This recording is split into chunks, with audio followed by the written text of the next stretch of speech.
이 시간 하나님의 말씀을 한 목소리로 함께 봉독하겠습니다. 믿음은 바라는 것들의 실상이요 보이지 않는 것들의 증거니 선진들이 이로써 증거를 얻었느니라.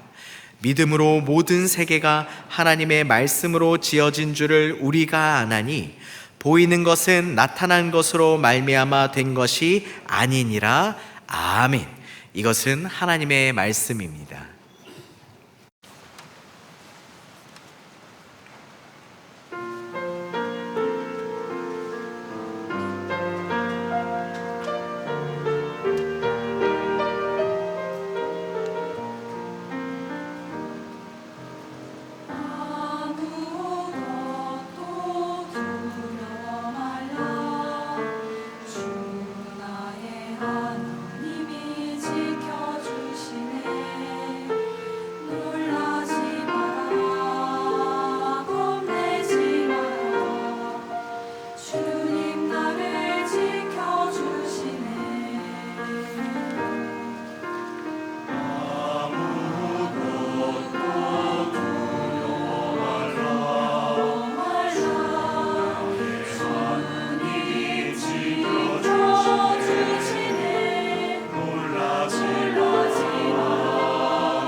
일단 앞서 먼저 좀 양해의 말씀을 드립니다.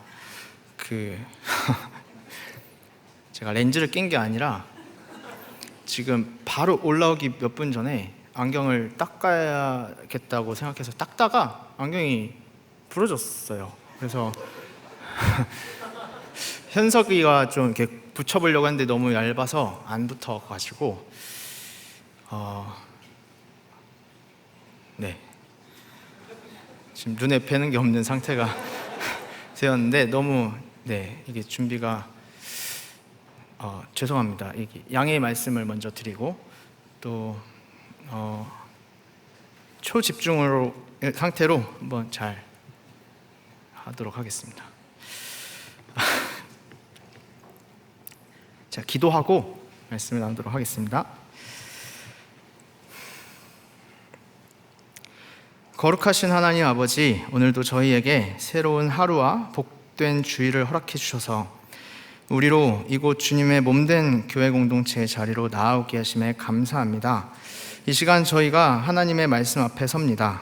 부족한 종이 하나님의 말씀을 전할 때 저의 마음과 입을 지켜주셔서 하나님께서 교회에게 말씀하고자 하시는 그 하나님의 말씀만이 온전히 대언될 수 있도록 인도하여 주시옵고, 듣는 성도들에게는 사람의 입을 통해 선포되는 말 속에서 하나님의 말씀을 온전히 들을 수 있는 귀와 지혜로운 마음을 허락하여 주시옵소서. 그리하여 오직 하나님의 말씀을 통해 여기 모인 한 사람 한 사람의 모든 주님의 자녀들이 새롭게 변화되며 회복되는 은혜가 있게 하여 주시옵소서. 이 모든 말씀을 살아계신 우리 구주 예수 그리스도의 이름으로 기도드리옵나이다. 아멘.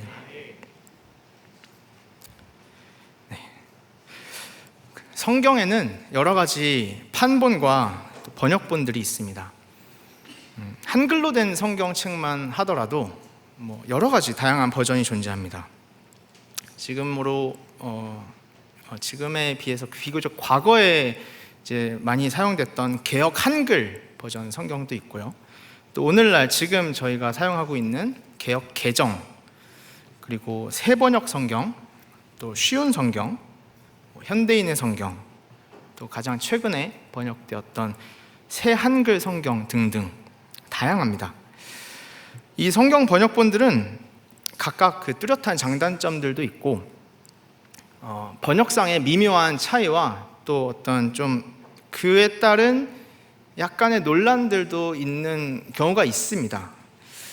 그러나 단지 이런 어떤 번역상의 차이나 논란을 넘어서 굉장히 심각한 문제거리로 여겨졌던 성경이 하나 있었습니다. 특이하게도 이 성경은 기존의 성경 말씀들로만 이루어져 있었던 성경이었음에도 불구하고 문제가 되었습니다. 그것은 바로 소위 제퍼슨 성경, 제퍼슨 바이블이라고 불리는 책입니다. 여기서 제퍼슨이라고 하는 제목은 미국의 건국의 아버지들 가운데 한 사람으로 미국의 제3대 대통령을 역임했던 토마스 제퍼슨을 가리키는 이름입니다. 제퍼슨이 만든 성경이었기 때문에 이른바 제퍼슨 성경이라고 불립니다. 우리가 언뜻 생각하기에 미국의 건국의 아버지들은 전부 다 신실하고 신앙심에 되게 투철했던 사람들이었다고 생각하기 쉽지만 전부가 다 그랬던 것은 아닙니다.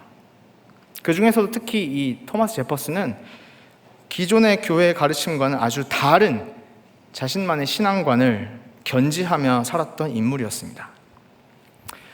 제퍼슨은 은퇴한 이후에 1820년경에 자기 나름의 방식대로 성경을 짜깁기 하고 편집하기 시작했습니다.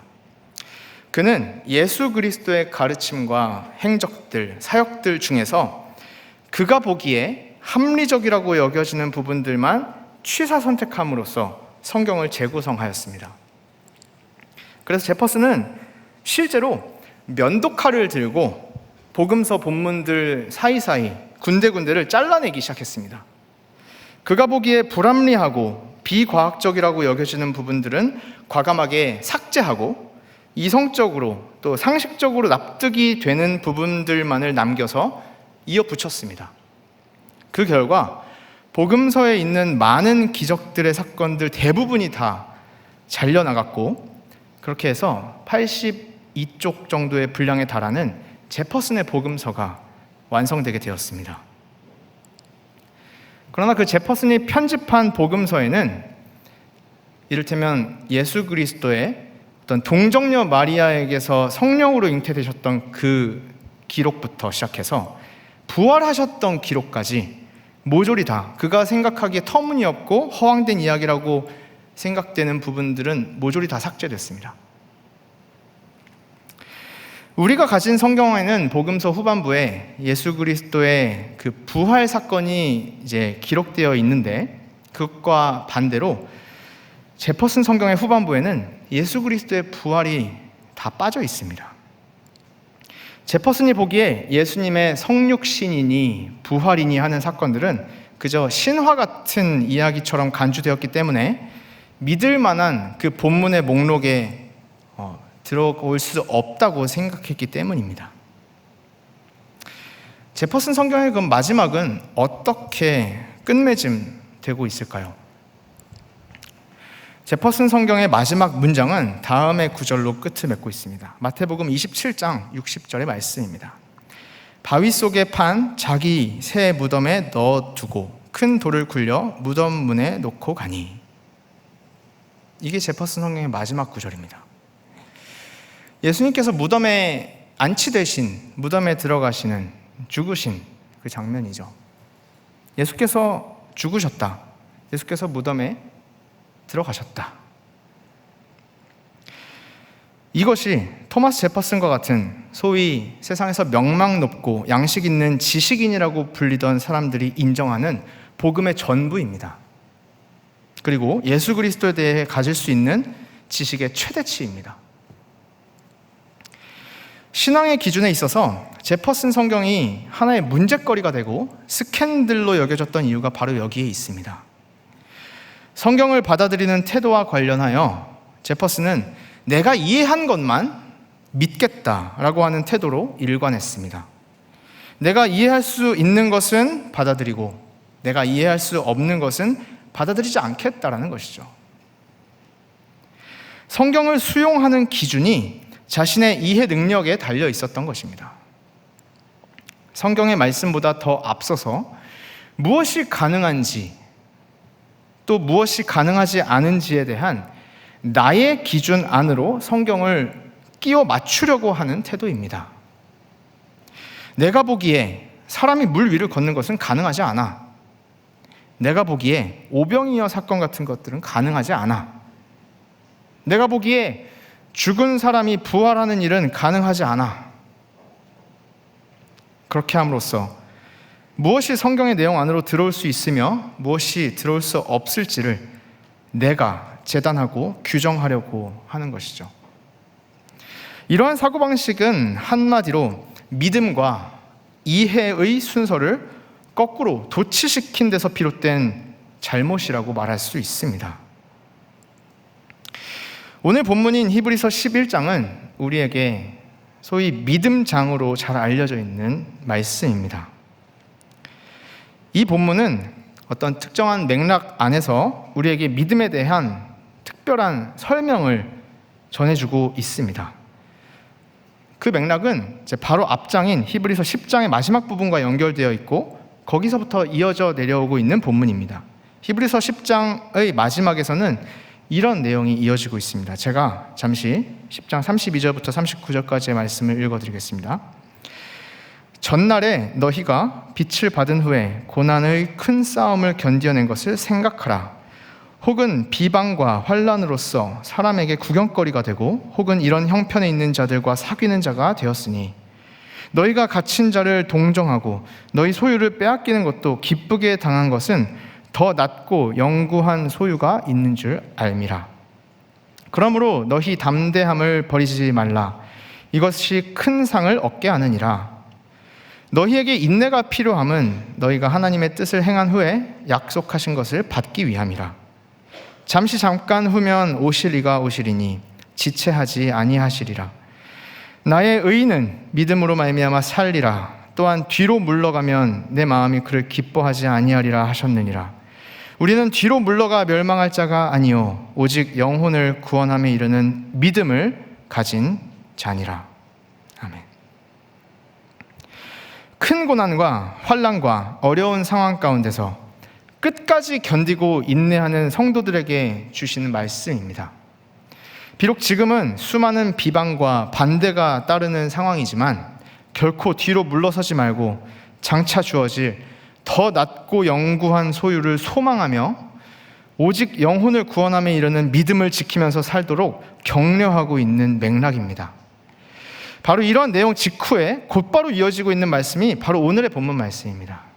히브리서 11장 1절을 제가 다시 읽어드리겠습니다. 믿음은 바라는 것들의 실상이요 보이지 않는 것들의 증거니. 1절에서 믿음은 이렇게 정의되고 있습니다. 바라는 것들, 즉 아직 오지 않은 미래의 소망에 대한 실상이라고 얘기합니다. 또한 보이지 않는 것들, 즉 우리의 감각과 육안으로 확인할 수 없는 사실에 대한 증거라고 얘기합니다. 여기서 실상이라고 하는 표현은 그리스어로 휘포스타시스라고 하는 단어를 사용하고 있습니다. 휘포스타시스에서 이것은 합성어인데요. 휘포는 아래에라고 하는 뜻을 가지고 있습니다. 그리고 스타시스는 이제 놓여있다, 서있다 정도로 번역할 수 있습니다. 그래서 이 휘포스타시스라고 하는 단어를 킹 제임스 영어 성경 번역본에서는 substance라고 번역합니다. 이 substance라고 하는 영어 단어 역시도 실체, 실상 이렇게 번역을 할 텐데 이 단어도 합성어입니다. 그래서 sub, 이 SUB, sub라고 하는 단어 자체가 아래에라고 하는 뜻을 가지고 있고 stance도 어떤 놓여있음, 서있음 정도의 의미를 가집니다. 다시 말해 믿음은 무엇이냐? 우리가 지금은 아직 다 알지 못하는 미래를 이해하기 위해 가장 밑바닥에서부터 전제되고 세워져 있어야 할 기초돌이라는 것입니다. 믿음이란 내가 이해한 것만 믿을 거야 라고 하는 제퍼슨과 같은 태도가 아니라 반대로 아직 당장은 다 이해가 되지 않더라도 그 이해를 얻기 위한 초석과 기초로서 세워지고 전제되어야 하는 것이 바로 믿음이라는 것입니다. 이해가 다 되어야지만 믿음이 생기는 것이 아니라 믿음이 있어야 비로소 이해할 수 있다는 것입니다. 또한 믿음은 우리가 가진 감각 경험으로는 지금 당장 보이지 않고 파악되지 않는 사실들에 대한 증거다, 에비던스다라고 얘기합니다. 이 증거라고 하는 표현은 가령 우리가 일상에서 사용하는 어떤 제품을 샀을 때 들어있는 보증서 또는 어떤 바우처 같은 것들로 이해할 수 있습니다. 어떤 고가의 제품이든 전자기기를 샀을 때 그 안에 품질 보증서가 들어있다고 할 때 그 보증서는 설령 이 제품이 망가지더라도 1년 안에는 무상으로 AS를 받으실 수 있습니다 라고 하는 사실에 대한 증거입니다. 또한 어떤 바우처를 우리가 가지게 됐다고 할 때 그것은 어떤 특정 물품을 우리가 교환하거나 아니면 서비스를 이용할 수 있는 여행을 간다든지 이런 투어 서비스를 이용할 수 있다는 사실을 보증해주고 있는 증거라는 것이죠.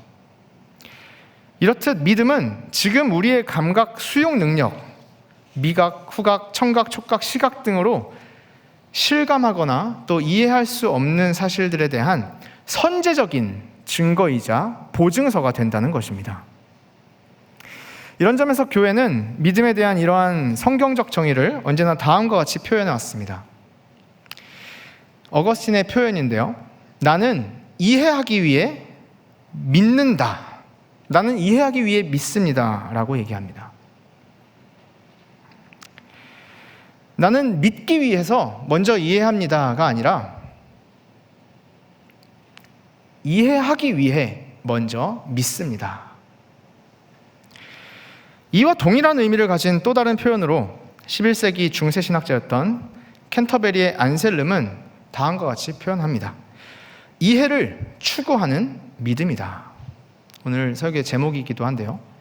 이해를 추구하는 믿음 또는 이해를 구하는 신앙이라고 표현합니다. faith, 신앙인데 믿음인데 그것은 어떠한 믿음이냐면 seeking understanding이다 라고 표현합니다. 이해를 구하고 추구하는 믿음이라는 것이죠. 믿음 안에는 그러한 본성과 힘이 있다는 것이죠. 그냥 믿음 그 자체로 머물러 있는 것이 아니라 지금은 다 이해하지 못하더라도 장차 하나님께서 보여주시고 인도하시고 다다르게 하실 그 소망에 대한 이해를 추구하는 것입니다. 믿음과 이해에 관한 교회의 고백과 표현은 언제나 믿음 그리고 이해 이렇게 역행할 수 없는 순서를 따릅니다. 우리에게 먼저 우선적으로 허락된 주어진 믿음은 반드시 장차 또한 허락될 이해를 추구합니다. 이해를 향해 나아갑니다. 반대로 믿음이 없다면 이해도 얻을 수 없게 되는 것이죠. 사도 바울은 예수님을 믿는 자들을 박해하던 시절에 자신이 예수님을 믿기 전까지는 믿지 못했기 때문에 알지도 못했다고 얘기합니다. 디모데전서 1장 13절의 말씀인데요. 내가 전에는 비방자요, 박해자요, 폭행자였으나 도리어 긍휼을 입은 것은 내가 믿지 아니할 때에 알지 못하고 행하였습니다. 믿음이 없었기 때문에 이해하지 못했다라고 얘기합니다. 이와 달리 오늘 본문 2절의 말씀에서는 우리 신앙의 선배들은 수많은 선진들은 바로 그 참된 믿음으로 말미암아 증거를 얻었다. 하나님 앞에 의롭다 인정함을 받고 증거를 얻었다라고 얘기합니다. 선진들이 이로써 증거를 얻었느니라. 그리고 오늘 본문 말씀인 더 나아가서 히브리서 11장 3절에 보면 또한 이렇게 말씀합니다. 믿음으로 모든 세계가 하나님의 말씀으로 지어진 줄을 우리가 아나니, 믿음으로 아나니, 믿음으로 이해한다는 것이죠. 그 뒤로 보이는 것은 나타난 것으로 말미암아 된 것이 아니니라. 어려운 문장입니다. 일단 말 자체가 어렵습니다. 이 문장이 어려운 구조입니다. 천천히 보자면 이 믿음을 설명하는 본문에 일단 갑자기 모든 세계가 하나님의 말씀으로 지어졌다고 하는 사실을 언급하고 있습니다. 창세기 1장에서 천지창조를 하실 때 하나님께서 말씀으로 모든 것을 창조하셨다고 하는 그 이야기를 하고 있습니다. 지금 히브리서 11장은 믿음장이라고도 하고 이 믿음에 관해서 설명하고 있는 대목에서 웬 뚱딴지같이 갑자기 하나님께서 말씀하심으로 세상을 창조하셨다는 이야기가 왜 나오는 것일까? 우리가 그냥 얼핏 보기에는 갑자기 툭 튀어나오는 갑툭튀하고 있는 내용처럼 이러한 전개와 흐름처럼 보입니다. 뭔가 좀 생뚱맞게 느껴질지도 모릅니다. 그럼 여기서 언급하는 하나님께서 그분의 말씀으로 세상이 창조되었다고 하는 사실에는 우리가 절대로 간과하지 말아야 할 중요한 의미가 담겨 있습니다. 특히 그 어렵고 독해하기 힘든 것처럼 보이는 그 후반절, 보이는 것은 나타난 것으로 말미암아 된 것이 아니니라 라고 하는 이 문장에 그 열쇠가 들어 있습니다. 일단 여기서 보이는 것과 나타난 것은 서로 그 의미가 다르지 않습니다. 같은 의미의 다른 표현을 하고 있죠. 보이는 것이나 나타난 것이나 모두 우리가 감각으로 경험할 수 있는 영역의 그런 경험 세계를 의미합니다. 다시 말해 보이는 것은 나타난 것으로 말미암아 된 것이 아니니라 하는 이 문장의 의미는 다음과 같습니다. 우리가 감각을 통해 경험할 수 있는 지금의 이 우주와 이 세계, 우리가 지금 경험하고 있는 지금 이 세계입니다. 이 세계는 이 세상에 처음부터 뭔가 원래 존재했던 또 다른 기본 물질들이나 재료들로 어떤 조립돼서 만들어진, 저절로 만들어진 것이 아니다 정도의 의미입니다. 어려우신가요? 다시 말해 이 세상은 어떻게 지금의 세상이 되었느냐? 어떤 원재료가 되는 다른 물질들로부터 그 재료를 빌려와서 거기로부터 조립되고 결합되어서 지금 이 세상이 형성된 것이 아니라는 얘기입니다. 그러면 무엇이냐? 원래부터 아무것도 없었던 무의 상태로부터 하나님께서 그분의 말씀으로, 하나님의 명령으로 존재하게 된 세계라는 것이죠. 무에서 유가 창조된 것입니다. 지금 이 히브리서 3장에 하나님의 말씀으로 세상을 지으신 창조의 역사에 담긴 의미는 아무것도 없었던 곳에서 하나님이 말씀하시자 지어졌다, 만들어졌다, 존재하게 되었다라는 것을 의미하는 것이죠. 창세기 1장에서 하나님께서 창조하신 피조물들에 대해서 상술하고 있듯이 아무것도 존재하지 않았던 곳에서 빛이 있으라 하시니 빛이 존재했습니다. 빛이 어떤 재료를 통해서 존재하게 된 것이 아니라 하나님의 명령으로 인해 생겨나게 된 것입니다.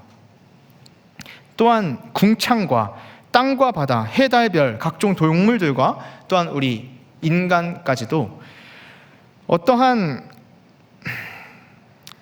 원래 있었던 재료를 조립해서 만들어낸 일이 아니라 하나님의 창조의 결과로 만들어진 피조물들이었다는 것이죠. 눈에 보이지 않는 하나님의 말씀만으로 눈에 보이는 세계가 지어지게 됐음을 의미합니다. 그래서 이 구절을 조금 쉬운 메시지 성경으로 보면 더 쉽게 읽을 수 있습니다. 히브리서 11장 3절을 메시지 성경으로 제가 읽겠습니다. 믿음으로 우리는 세상이 하나님의 말씀으로 존재하게 되었고 보이는 것이 보이지 않는 것에 의해 창조되었음을 압니다. 보이지 않는 것은 하나님의 말씀이죠. 그런 점에서 하나님의 창조에 담긴 이 중요한 성격을 신학적으로는 무로부터의 창조라고 표현합니다. 아무것도 없음에서 무언가 있음을 존재케 하신 것이 하나님의 창조의 본래적인 의미라는 것이죠. 이 믿음장인 히브리서 11장에서 하나님께서 말씀을 통해 무에서 유를 만들어내시고 존재케 하시고 창조하셨다는 말씀이 중요하게 언급되고 있는 이유는 바로 우리의 믿음이 생성되고 시작되고 출발하는 원리 역시도 오직 하나님의 말씀을 통해서이기 때문입니다. 우리의 믿음의 근거는 오직 하나님의 말씀입니다. 우리는 우리 마음속에 스스로 믿음을 창조해낼 수 없습니다. 억지로 믿음을 만들어낼 수 없습니다. 다만 우리에게 믿음을 주실 수 있는 분은 무와 유의 절대적인 단절을 뚫고 온 세상을 창조하신 창조주 하나님 뿐입니다. 그리고 그분의 말씀을 통해서만이 우리는 믿음을 가질 수 있게 된다는 것입니다. 이런 점에서 하나님의 말씀은 가장 먼저 우리 믿음의 출발점이자 근원입니다. 우리 믿음의 출처입니다. 성경에서 말씀하고 교회에서 가르치고 있는 믿음이라는 것은 단순히 우리가 마음속으로 결심하는 어떤 주관적인 확신을 의미하는 것이 아닙니다. 믿어야지 하는 그런 것이 믿음이 아니라는 것이죠. 또는 내 삶에서 좋은 일이 일어날 것이라고 스스로에게 다짐하고 어떤 최면을 거는 자기 암시의 행위가 믿음이 아니라는 것이죠. 아마 수능에서 만점 맞을 줄 믿습니다. 그런 행위를 갖다가 믿음이라고 부르지 않습니다. 적어도 교회적인 의미에서는 아니라는 것이죠. 혹은 삶의 고통과 불안으로부터 기술적으로 자신을 지켜내는 어떤 심리적인 방어술이 믿음이 아닙니다. 믿음이라는 것은 가장 본래적으로 하나님의 말씀으로부터 오는 확실성입니다. 또 달리 얘기하면 하나님의 말씀에 노출된 인간의 정신 안에 발생하는 불가항력적인 승복입니다.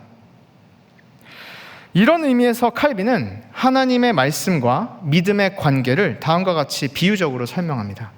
칼빈은 태양과 그 태양에서 뻗어져 나오는 태양광이 분리될 수 없는 것과 마찬가지로 하나님의 말씀과 우리의 믿음은 이와 같이 분리될 수 없는 긴밀한 관계로 연결되어 있다고 얘기합니다. 요한복음 20장 31절에도 이런 말씀이 있습니다. 오직 이것을 기록함은, 이것은 성경입니다. 이것을 기록함은 너희로 예수께서 하나님의 아들 그리스도이심을 믿게 하려 함이요 또 너희로 믿고 그 이름을 힘입어 생명을 얻게 하려 함이니라. 지금 이 요한복음 말씀이 전하고 있는 바와 같이 오직 이것, 즉 성경, 즉 하나님의 말씀을 기록한 이유는 바로 우리로 하여금 믿게 하려고, 믿음을 가지게 하시려는 목적이었다는 것이죠. 하나님의 말씀과 믿음의 문제는 완전히 연결되어 있는 것입니다. 또한 로마서 10장 17절에서는 이렇게 말씀합니다. 그러므로 믿음은 들음에서 나며 들음은 그리스도의 말씀으로 말미암았느니라. 이렇듯 우리의 믿음의 근거이자 원천이 되는 것은 오직 하나님의 말씀입니다. 그리고 이러한 관계인 한에서 하나님의 말씀과 우리의 믿음은 서로 뗄래야 뗄 수 없을 만큼 깊이 연결되어 있는 것입니다. 또한 우리의 믿음에는 그 출처와 근원으로서의 하나님의 말씀이 있을 뿐만 아니라 동시에 그 믿음이 향해 있는 믿음의 대상이 있습니다. 대상을 가지지 않는 믿음이라는 것은 그저 맹목적인 믿음, 즉 맹신이 될 수밖에 없습니다. 여러분 믿으십니까? 여러분 믿습니까? 믿습니까? 여러분에게 믿음이 있습니까? 그런데 무엇을 믿습니까, 여러분은? 우린 때로 이 질문에 대답을 하지 않으려고 합니다. 이 질문을 제기하지도 않습니다. 그냥 믿기만 하면 돼. 그렇게 생각하고 넘어갈 때가 많습니다. 그러나 무엇을 믿느냐라는 것이죠. 우리는 무엇을 믿어야 하는 것입니까? 무엇을 믿는다는 것이란 말입니까? 무엇에 대한 믿음입니까? 다시 말해, 우리는 언제나 우리의 믿음의 대상이 무엇인지를 분명히 할 수 있어야 합니다. 믿음에는 대상이 없지 않습니다. 우리의 믿음에는 분명한 대상이 존재합니다. 즉, 우리의 믿음은 반드시 어떠한 것에 대한 믿음이라는 것이죠. 어떠한 대상에 대한 믿음입니다. 사실 그런 점에서는 믿음 자체는 어쩌면 믿음 자체는 아무것도 아닐 수도 있습니다. 우리에게 아무리 강력한 믿음이 있다 하더라도 그것이 무슨 부처에 대한 믿음이라든지 알라에 대한 믿음이라면 아무런 의미가 없는 것이죠. 혹은 문선명 씨에 대한 믿음이나 이만희 씨에 대한 믿음이라면 우리의 믿음과는 아무런 상관이 없는 얘기입니다. 우리 그리스도인들의 믿음의 대상은 언제나 예수 그리스도입니다. 또한 우리의 믿음은 삼위일체 하나님에 대한 믿음이고 그 하나님의 말씀에 대한 믿음이며 철두철미 다시 예수 그리스도에 대한 믿음이어야만 합니다. 그런 점에서 히브리서 12장, 오늘 본문의 바로 다음 장에 나오는 2절에서는 이렇게 말씀하고 있습니다. 믿음의 주요 또 온전하게 하시는 이인 예수를 바라보자. 그는 그 앞에 있는 기쁨을 위하여 십자가를 참으사 부끄러움을 개의치 아니하시더니 하나님의 보좌 우편에 앉으셨느니라. 여기서 믿음의 주요 온전하게 하시는 이 예수, 믿음의 주라고 쓰인 단어는 영어로 the pioneer, 개척자 또는 founder, 어떤 창시자, 설립자라고 번역됩니다. 또한 온전하게 하시는 이라고 하는 단어는 영어로는 perfecter, 완성자 또는 finisher, 완주자를 의미하는 단어입니다. 즉 다시 말해 믿음의 주요 또 온전하게 하시는 이라고 하는 표현은 믿음의 창시자요 완성자라는 뜻입니다. 우리 주님 예수 그리스도는 어떤 분이시냐? 우리의 믿음의 시작과 끝이 되시는 분이라는 것이죠.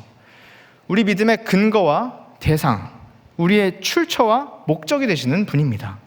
우리의 믿음의 처음과 마지막이 되시는 분입니다. 우리 믿음의 전부, 우리의 믿음 전체는 오직 그리스도께만 의존되어 있고 예수님께만 달려 있는 것입니다. 성도 공동체로서 부름을 받아 모인 우리 교회 공동체와 관련하여 에베소서는 그래서 이렇게 말씀하고 있습니다. 에베소서 2장 20절의 말씀입니다. 너희는 사도들과 선지자들의 터 위에 세우심을 입은 자라. 그리스도 예수께서 친히 모퉁이돌이 되셨느니라. 예수님은 교회 공동체의 기초돌이자 초석이자 근거가 되십니다. 교회 공동체, 예수 공동체가 시작되고 유지될 수 있는 것은 오직 모퉁이돌 되신 예수님으로 인함입니다. 또한 에베소서 1장 22절에는 이런 말을 하고 있습니다. 또 만물을 그의 발 아래 복종하게 하시고 그를 만물 위에 교회의 머리로 삼으셨느니라. 예수님은 또한 교회의 머리이십니다. 우리 교회 공동체가 목표로 하고 나아가야 할 지향점이 되시는, 우리가 순종하고 따라야 할 최상의 권위자가 되시는, 우리가 향해 있어야 할 목적, 바로 그분이 되시는 예수 그리스도이십니다. 그러므로 믿음은 내가 아니라 하나님을 바라보는 것입니다. 자꾸만 나의 주관적인 내면의 소리에 함몰되어 들어가는 것이 아니라 객관적인 하나님의 현존 앞에 나아오는 것입니다. 그리고 그분의 말씀에 철저하게 귀를 기울이는 것입니다. 나 자신에 대한 근거 없는 자신감이 아니라 하나님의 분명한 약속의 말씀에 기초를 두고 있는 근거 있는 신뢰와 소망입니다. 하나님의 말씀은 그만큼 창조적인 능력이 있고 우리로 확실하고 견고한 믿음을 가지게 하고 또 지키게 하시며 인내하게 하시는 능력이 있기 때문입니다. 내가 스스로 잘 보려고 해서 보이는 게 아닙니다. 내가 똑똑해서 다 이해하는 것이 아닙니다.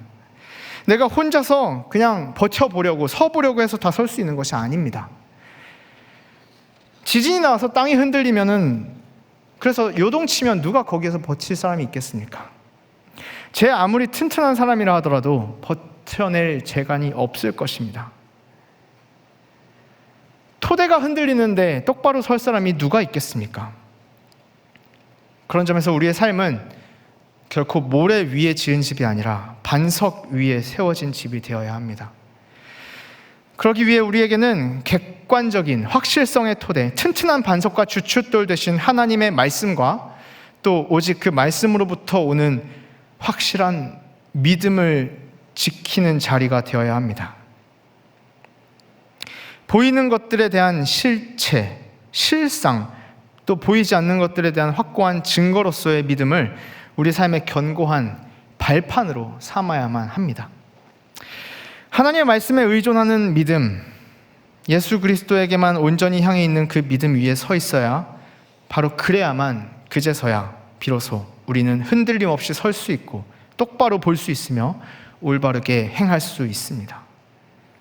그렇게 함으로 우리 교회 공동체는 비로소 참된 예수 공동체가 되고 예수 그리스도를 믿는 것과 아는 일에 하나가 되어 그리스도의 장성한 분량에 충만한 데까지 이르게 될 줄로 믿습니다. 에베소서 4장 13절의 말씀입니다. 우리가 다 하나님의 아들을 믿는 것과 아는 일에 하나가 되어 온전한 사람을 이루어 그리스도의 장성한 분량이 충만한 데까지 이르리니. 아멘. 믿음에 대한 설명은 자칫 추상적이고 개념적인 이야기로 들릴 수 있습니다. 그러나 참된 믿음을 가진 한에서 진짜 믿음은 우리 삶에서 실제적으로 드러납니다. 바로 이 예수 그리스도의 믿음으로 삶을 충실하게 살아갔던 하나님의 사람들의 역사 이야기가 오늘 본문 바로 다음 절 4절부터 이어지고 있습니다. 믿음으로 아벨은, 믿음으로 에녹은, 믿음으로 노아는, 믿음으로 아브라함은, 믿음으로 사라는, 믿음으로 야곱은, 요셉은, 모세의 부모님은, 모세는, 기생 라합은, 기드온은, 바락과 삼손과 입다는, 다윗은, 사무엘은 등등등등.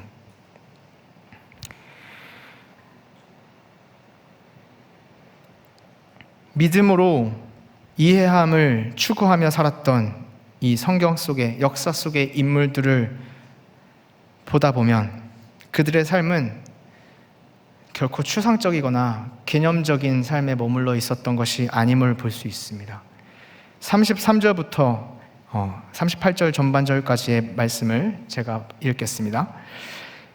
바로 그들은 믿음으로 나라들을 이기기도 하며 의를 행하기도 하며 약속을 받기도 하며 사자들의 입을 막기도 하며 불의 세력을 멸하기도 하며 칼날을 피하기도 하며 연약한 가운데서 강하게 되기도 하며 전쟁에 용감하게 되어 이방 사람들의 진을 물리치기도 하며 여자들은 자기의 죽은 자들로 부활로 받아들이기도 하며 또 어떤 이들은 더 좋은 부활을 얻고자 하여 심한 고문을 받되 구차히 풀려나기를 원하지 아니하였으며 또 어떤 이들은 조롱과 채찍질뿐 아니라 결박과 옥에 갇히는 시련도 받았으며 돌로 치는 것과 톱으로 켜는 것과 시험과 칼로 죽임을 당하고 양과 염소의 가죽을 입고 유리하여 궁핍과 환난과 학대를 받았으니 이런 사람은 세상이 감당하지 못하느니라.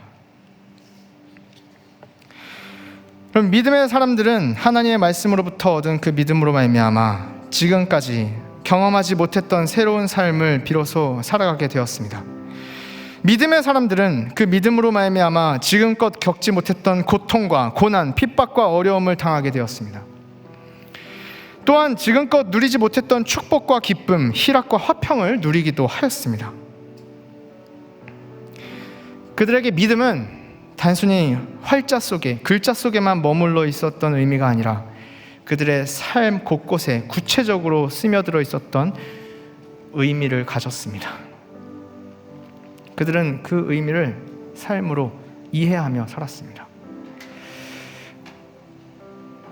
그래서 이러한 새로운 신비와 경의가 따르는 참된 믿음의 삶에 관해 C.S. 루이는 다음과 같은 말을 남겼는지도 모릅니다. 저는 태양이 떠오른 것을 믿듯 기독교를 믿습니다. 그것을 보기 때문이 아니라 그것에 의해서 다른 모든 것을 보기 때문입니다. 함께 찬양하시겠습니다.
주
말씀을 같이 생각하시면서 함께 기도하며 나아가도록 하시겠습니다. 주님, 우리 교회 공동체 안에는 주님께서 믿음을 허락하신 지체도 있고 아직 믿음을 받지 못했다고 느끼는 지체들도 있습니다. 자기 자신이 제일 잘 알 것입니다. 그러나 주님, 우리에게 믿음을 허락하셨다면 그 허락하셨던 때를 기억합니다. 감사드리며 또 그 믿음을 잃지 않고 소홀히 여기지 않고 주님께서 보여주실 그 미래의 소망을 끝까지 붙잡으며 이해하는 데까지 다다를 수 있도록 우리를 붙들어 주시고 믿음의 주요 또 온전케 하시는 이인 예수를 바라보는 일에 주님 열심으로 견고하게 서게 하여 주시고, 또 아직 믿음을 받지 못했다고 느껴지는 그런 지체가 있다면 주님, 오늘 이 시간 주님의 창조주 되신 능력으로 말씀하여 주셔서 그들의 마음 가운데 삶 가운데에 믿음을 허락하여 주시옵소서. 주님, 그러므로 말미암아 우리 두드림 공동체가 하나님의 그 말씀 안에서 한 믿음을 가지고 한 성령 안에서 나아가는 주님의 귀한 믿음 공동체, 예수 공동체 되게 하여 주시옵소서. 오늘 말씀 가운데 믿음은 바라는 것들의 실상이요 보이지 않는 것들의 증거라고 하시는 그 말씀을 하나님의 말씀으로 말미암아 얻을 수 있는 그 믿음을 구하며 그리고 그것을 이해하는 데까지 끝까지 지키며 나아갈 수 있는 우리 모두가 되기를 원하는 마음 가지고 함께 기도하며 이 시간 나아가도록 하겠습니다. 함께 기도하겠습니다.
마지막으로 기도할 때에 다음 달에 있을 온세대 국내 선교 수련회를 위해서 기도하겠습니다.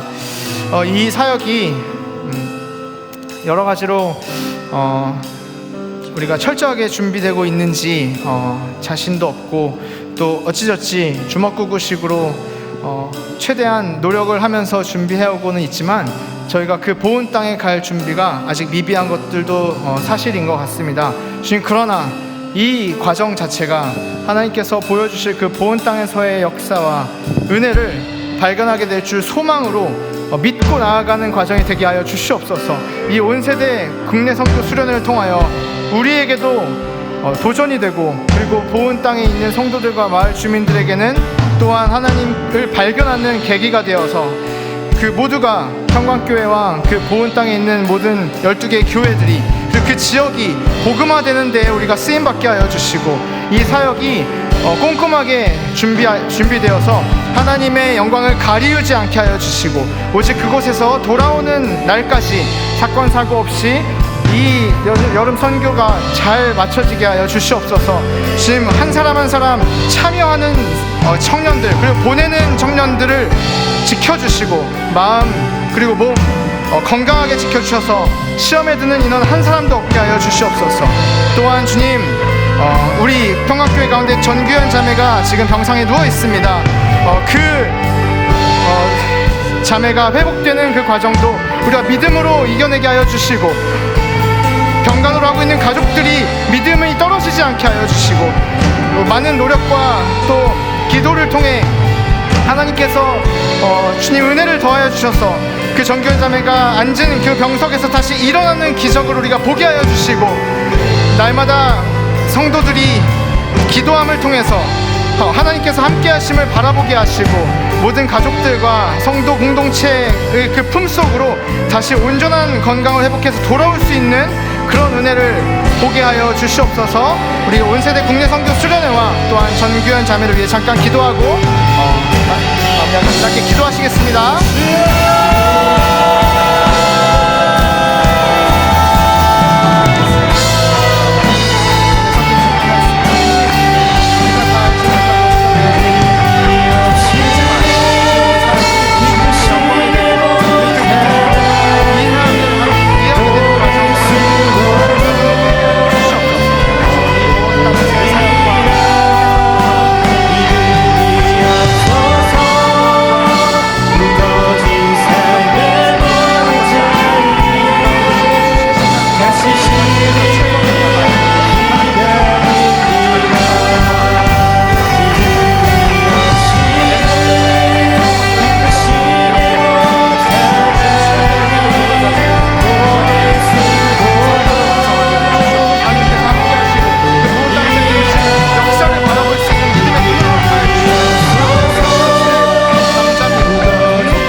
아버지, 오늘 귀한 주일 청년부 예배를 허락하여 주심에 감사합니다. 오늘 말씀 히브리서 11장의 믿음장의 말씀을 통하여 우리가 하나님께서 우리에게 허락하신 그리고 허락하실 믿음이 무엇인지를 들었습니다. 아직 우리 가운데는 하나님이 어떤 분이신지 모르고 그 믿음이 있는지 없는지 아리송한 채로, 확신이 없는 채로 혼자만 답답해하며 막막해하고 나는 이방인처럼 느껴지는 사람이라고 생각하며 믿음 없음을 자책하고 살아가는 지체들도 있는 줄 압니다. 주님, 그러한 지체들 가운데 주님 지체하지 마시옵고 말씀하여 주셔서 그들의 삶에 믿음을 더하여 주시고 신앙의 여정을 시작할 수 있는 은혜를 더하여 주시옵소서. 또한 믿음을 허락하신 지체들에게는 그 믿음을 끝까지 소망함으로 붙들고 다 알지 못하는 그 신앙의 여정을 완주하는 데까지 이를 수 있는, 이해하는 데까지 다다를 수 있는 그러한 끝까지 인내하고 견딜 수 있는 은혜를 허락하여 주시옵소서. 시작하신 이도 주님이시오 완주하신 이도 주님이시오니 주님께서 이미 이루시고 완성하시고 승리하신 그 신앙의 여정을 우리가 예수 그리스도와 동참하고 연합함으로써 뒤따라가게 하여 주시옵소서. 또한 주님, 우리 교회의 온 세대 국내 선교 수련회가 이제 한 달도 남지 않았습니다. 보은 땅에 12개 교회를 통해 하나님께서 이루실 그 역사와 은혜를 기대함으로, 믿음으로 이 사역을 준비하며 할 수 있는 최선을 다하고 있습니다. 주님, 그 가운데 우리를 불쌍히 여기사 그 선교 과정이 오직 하나님만이 드러나는 과정이 되게 하여 주시고, 우리가 다 알지 못하고 시작했지만 하나님께서 이루시고 완성하실 그 보온 땅에서의 역사와 기적을 바라보고 경험할 수 있는 은혜를 허락하여 주시옵소서.